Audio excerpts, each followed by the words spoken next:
my pleasure to introduce Ashley. So Ashley is from Portland, Oregon, and graduated from the Air Force Academy in 2012.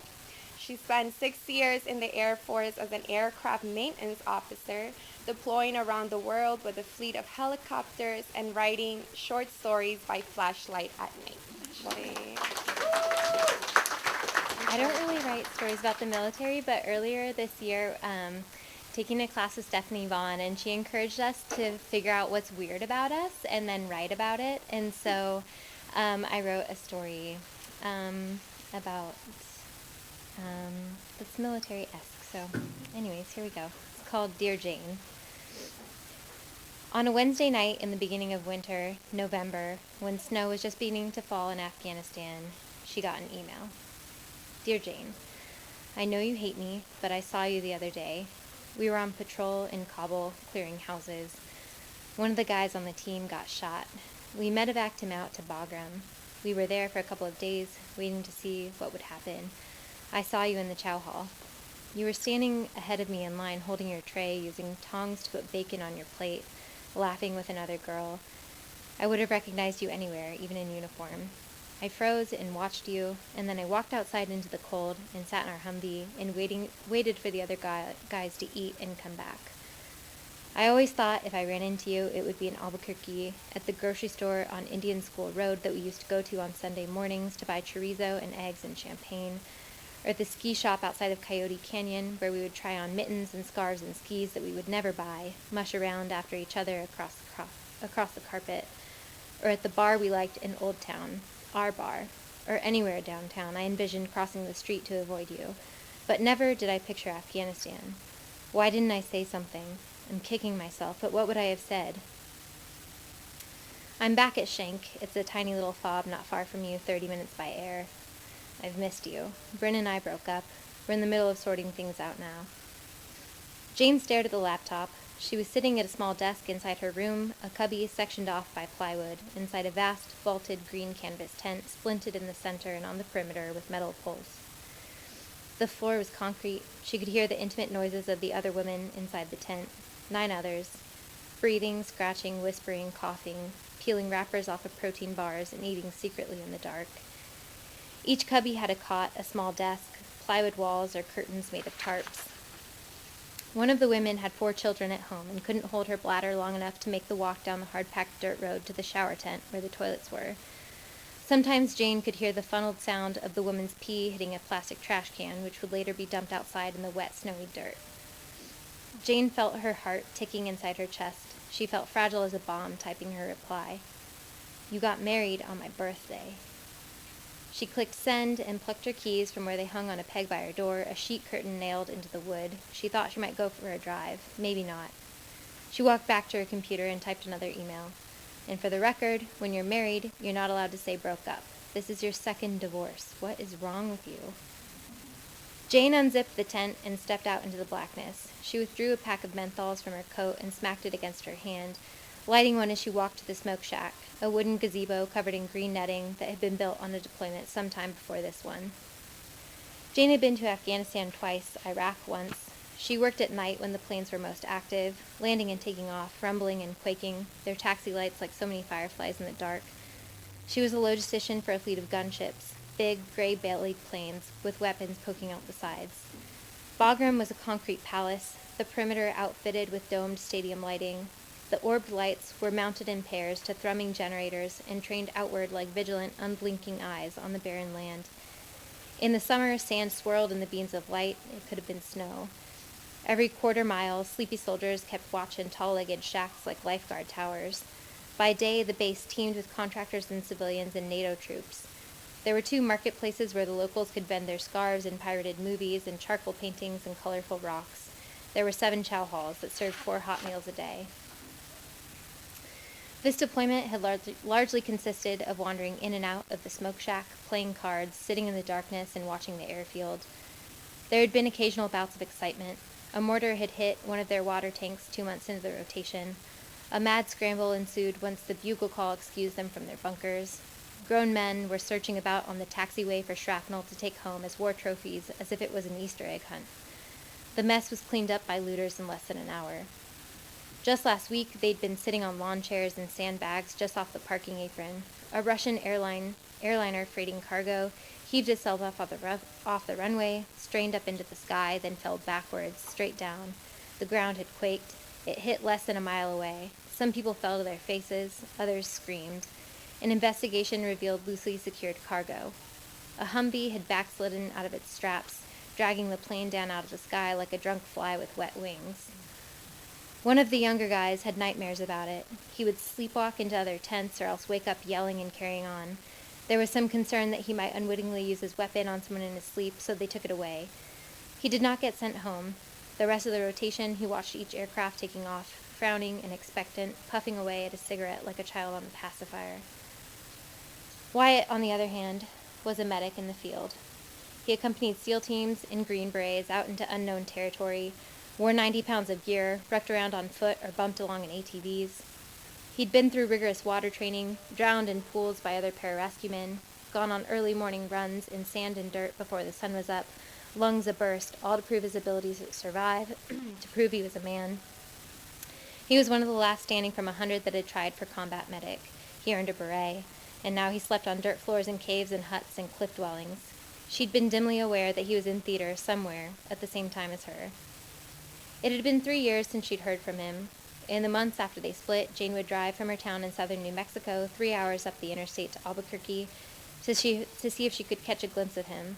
She would drive past bars, scanning the parking lots for his Jeep, crazed, circling around vehicles, then give up, buy a cup of wine and drink, crying in her car at the base of the Sandia mountain range, the rich neighborhoods, adobe homes aglow from the windows, brush lit up against the snow melt, and she imagined couples inside where it was warm, falling asleep in the driver's seat of her car, cheeks wet and matted, waking up when the sun came up, toes cold, driving back to her city, tuning into NPR, orchestra music keeping her company, everything too vast and silent, thinking about the good times when they'd first gone skiing together and she was sick, trying to pretend she was okay, him knowing, taking more breaks than he would have otherwise, ordering her a hot toddy from the lodge, straddling a picnic bench after he'd bummed a cigarette and holding her against his chest to where she could feel the expanding and contracting of his lungs, throat sore, body aching, sun bright, and she loved.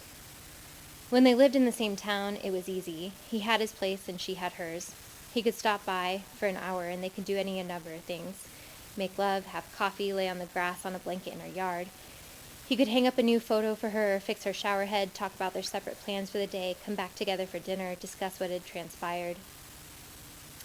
When she moved away from Albuquerque for a new assignment with the Air Force, there was a different intensity. They could both feel it. Jane would drive 3 hours for the weekend, arriving late Friday night. They were both early risers, liked to start the day off with a run, have breakfast. But something between them had shifted. The day seemed like it stretched in front of them, blinking at them, empty. They began to wake up later, to burn time holding one another, take showers separately, her first while he started the coffee, and there would be no talk of what to do with the day until noon. They'd eaten, gotten dressed, and there was only one real activity that would be required to get them out of the house, and then it was a reasonable time to come back, prepare dinner together, watch a movie, fall asleep on the couch. The weekend after she moved, her first visit, they rented mountain bikes to kill time. He picked out a trail, and in her mind it would be a single-track venture through the mountains, beautiful, challenging, invigorating, but the whole time they were stuck on a flat, dusty path, the Rio Grande brown as chocolate milk next to them. There were brambles. She popped a tire. He had to fix it with a kit he didn't know how to use. He led them off the path once, veered his front tire into the brush, hopeful to find something new, lovely, a view, anything, and they wound up at a park, all rock and concrete, nothing for children to play on, no monkey bars or slides, a modern park with weird sculptures and wood chips, no grass or trees. Her shorts had ridden up her thighs, damp with sweat.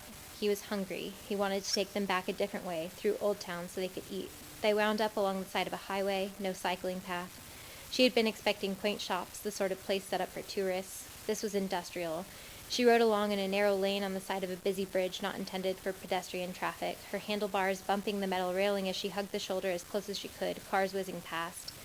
They finally found a Mexican restaurant with blue tile floors and plants and lights, and she thought things had taken a turn, an upswing. But when they sat down, he told her that her hair looked flat from her helmet, that her makeup had begun to smear, and then ordered guacamole and complained that it was a rip-off at $9.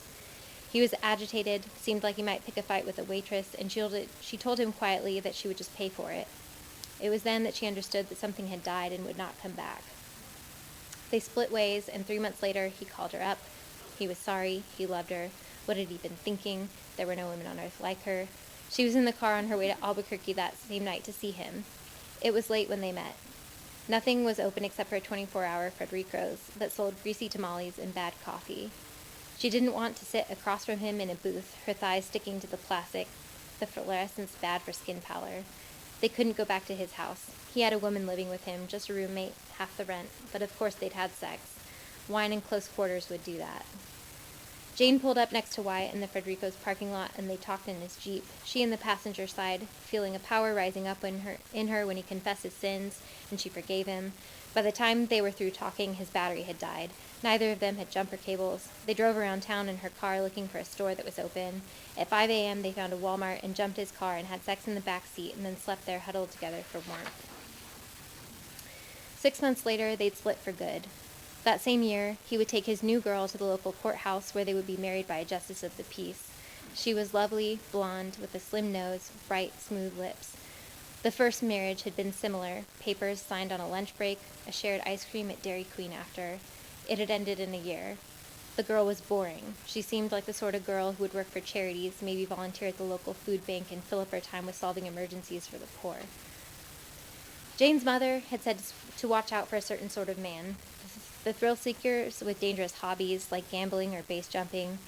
Her father had started out being interested in motorcycles. He would set up shop in the garage on a Friday night, a full rack of Coors and the bike up on jacks. Her mother would sit on a stool and watch, pass him tools and beers. This grew into an obsession with drag racing. Her father would take off on the weekends and leave them behind traveling for races. Some men were just not content coming home at 5 o'clock, playing with the children, having dinner, watching the news. Wyatt had said about his first wife, "No problems, except that we felt like roommates. I'd come home from work, dinner, TV. I don't know. We don't fight. Is that enough?" Jane remembers wondering if she was supposed to be different. Wasn't that what all marriages grew into? Affable companionship, comfort. How many experiences could a couple have over the course of a life together that were truly out of the ordinary? The first wife had cried when he told her he wanted a divorce. Fear of the future. She would have to get a job. She wasn't a gold digger, but she was too young to have had to provide for herself before. Who would get the furniture? The dog. Jane missed Wyatt when certain songs came on the radio, always while she was driving on long stretches of backcountry road, all that open space, no distractions, and on the holidays, but not the expected ones like Thanksgiving or Christmas.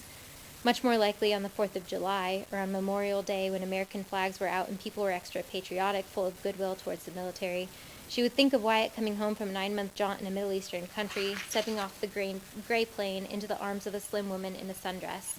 In her fantasies, this woman was her, though she looked different than in real life, slimmer arms and different hair. She did not envy another woman the chore of reintegrating Wyatt into everyday life after he'd been gone so long. What would they do when they arrived home? Pop a bottle of champagne? That didn't seem right. He would want to get out of uniform and shower. Should she get in the shower with him? Soap him up? Try to make love? He might want 30 minutes under the hot water to himself. She could wait for him to come out, fix him a meal in the kitchen.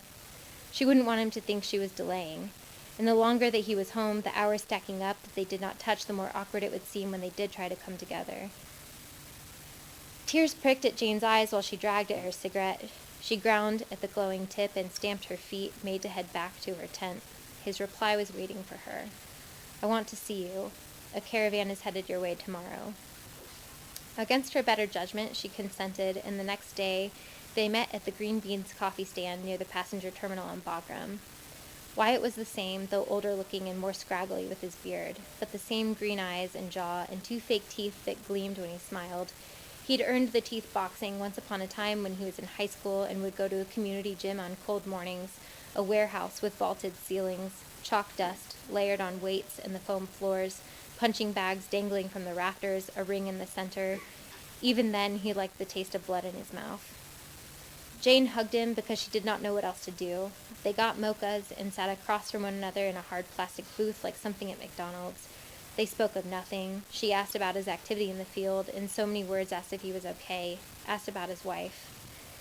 It was late when they realized the terminal was closing. They climbed in her truck, a little beater Ford Ranger, and drove to Midnight Chow. They took their trays from the stack at the head of the line. It was a special Friday night meal, with veal cutlets lacquered in vegetable oil. They got cups of hot chocolate from a brown plastic drum by the coffee. His hand looked silly holding the tiny styrofoam cup. His boot touched hers underneath the table. After they climbed to the top of her hangar building, sat on the edge of the rooftop, legs dangling over the side, looking out over the concrete landing strip, huts, plywood, green netting. The mountains were an outline in the background against the gray sky. Lights twinkled on the runway. He touched her hand and they kissed. "You're not actually divorced," Jane said. "I know," he said. "So this is wrong." He didn't answer. He lit a cigarette and took a puff, then handed it to her. "Did I ever tell you about Mitch?" Wyatt asked. Jane shook her head. "He was like a second dad to me when I was growing up. Always over to supper, even on school nights. Always there for events and holidays.